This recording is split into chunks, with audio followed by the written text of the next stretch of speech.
From Vermont Public, this is The Frequency. I'm Mitch Wertlieb. It's Tuesday, July 22nd, and here are today's headlines. A Rutland organization that serves about 160 meals a day to people in need says it's trying to stay open despite a devastating loss of grant funding. Ellie McGarry directs Companions in Wholeness, and she says she and 3 other paid staff members are volunteering their time to keep the day shelter afloat. She says too many people rely on their services to shut down. We partner with a lot of other community agencies who come in and serve our folks. So we provide more than just food. We have lounge chairs where the folks that are out all night long walking the streets, they can come in and take a nap. We offer phone charging. We have free clothes for them. So we offer a lot of services to our neighbors who are outside. But McGarry says the group will have to reduce the hours they're open each day. That will start next week. They will also only serve 1 meal per day instead of 2. Vermont's first restrictions on neonics go into effect this month. Neonics are a type of pesticide often used to treat corn seeds. They are toxic to pollinators like honeybees. Heather Darby is a soil specialist with the University of Vermont Extension. She's studying how neonics affect crop yields at farms across the state. Yesterday, on Vermont Edition, Darby said her data will be used to define which growers can apply for exemptions to the ban. People are highly engaged in the conversation at this point, and that's why we have lots of participation, same with New York, with farmers wanting to be part of the science and part of figuring out solutions and management to do better. Both Vermont and New York passed laws restricting neonics last year. They were the first states in the U.S. to do so.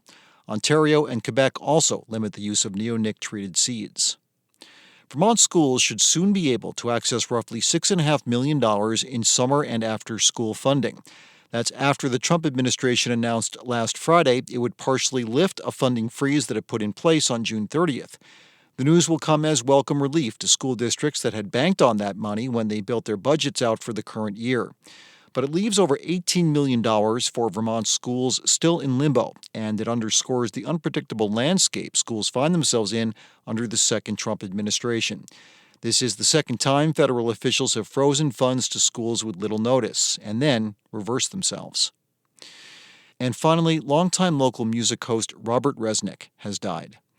Resnik's family shared the news on his social media page. Resnik was host of All the Traditions on Vermont Public since 1996. It's a 3-hour folk and world music program that airs on Sunday evenings. He served as a librarian at Fletcher Free Library in Burlington for 28 years and retired in 2018. Along with being a familiar voice on the radio, Resnik was a published author and an award-winning traditional musician himself. Helen Lyons is Vermont Public's music director. As our colleague Walter Parker said to me today, he always seemed to find a way to break out into song. He had a song for every moment, for every occasion, and that's often how a conversation would go. Resnik's family shared that he died at home, surrounded by loved ones. They requested that to honor Resnik's life, we all, quote, listen to some of your favorite music, eat something delicious, and send love to your family and friends. Coming up, we hear from a Mexican migrant who has been living and working in Vermont for almost 20 years about he and others like him dealing with the risk of deportation from the Trump administration's crackdown on immigrants lacking legal status. That's after this. Thanks for listening to The Frequency, where support comes from Alpine Telehealth, offering telepsychiatry solutions for Vermont hospital, community mental health, and primary care. Physician-owned and operated since 2018. Learn more at alpinetelehealth.com. The Trump administration is working to fulfill a pledge to deport millions of immigrants without legal status from the United States.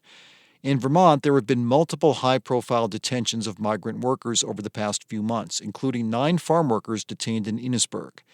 But there are still many migrants choosing to remain in the state to work, like Alejandro Pino. He's a Mexican immigrant who has lived in Vermont for 19 years. Pino spoke with Vermont Public's Daniela Fierro at an aid event the Mexican consulate hosted earlier this summer in Montpelier.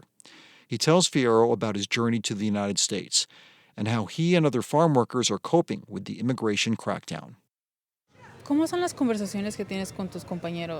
I asked about the conversations he has with his coworkers. We talk about immigration. Coworkers who have vehicles sometimes see where officials are. I live near the Derby line. I still have to go out sometimes.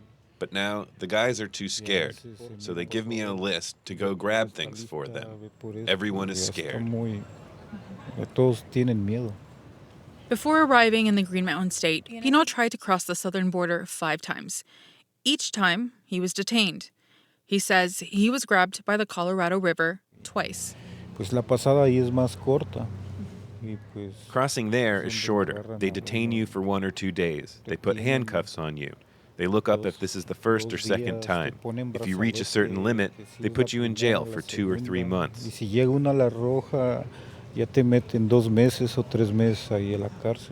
Pino says the other 3 times were when he was crossing the Sonoran Desert.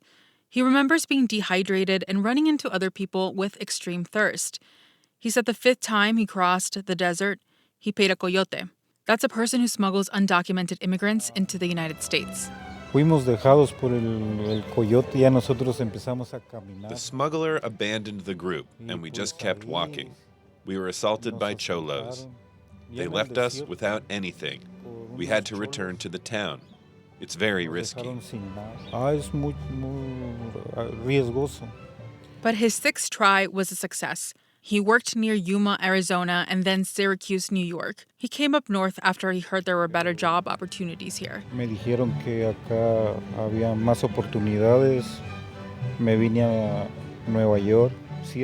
He connected with a local advocate for farm workers named Mama Nancy. She helped him get a job in Vermont. In Mexico, he said he'd probably be working as a chauffeur, which pays significantly less than working on an American farm. Pino has been thinking a lot about the recent deportations and the Trump administration's immigration crackdown. All illegal entry will immediately be halted, and we will begin the process of returning millions and millions of criminal aliens back to the places from which they came. As of June 29th, the Transactional Records Access Clearinghouse cites that over 620,000 immigrants have been detained in the U.S. this year. En estos tiempos que estamos viviendo, ¿cómo te sientes ahorita? I ask him about how he feels with what's happening across America. La situación está muy fea. It's an ugly situation. With the style of people I'm around, even with our coworkers, with this government. But the only thing we can do is push forward. We have to push forward. Pero hay que seguir adelante. ¿Te sientes parte de la comunidad? I asked him if he feels part of the community. No. No, not where I live. They're racist. Muchas personas son racistas. Pino brought his son with him to Montpelier. He's 9. He was born in the United States, and his son speaks a little bit of Spanish, but doesn't understand the language. I asked if he's talked to his son about the situation they're in. He says no. He doesn't want his son to panic. Pero creo que él ya entiende porque como va a la escuela. I think he understands because he goes to school. I had a conversation with his principal, seeing as there was talk about ICE going into schools. So I think he knows. I think he understands. Y pues él ya sabe, ya entiende ya un poco. Pero si algo te pasa a ti, ¿tienes planes para If something were to happen to him, do you have plans on who will take care of him? Sí, tengo planes. Yes, I have plans. I have a person who can look after him. If something ever happens, there's someone. With this system, you have to start thinking about what could happen. Ya pensado quién.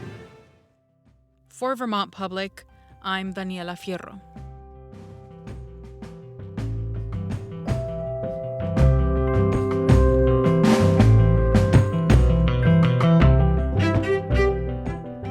Thanks for listening to The Frequency today. We had additional reporting from Nina Keck, Michaela Lafrac, Lola Dufour, and Mary English.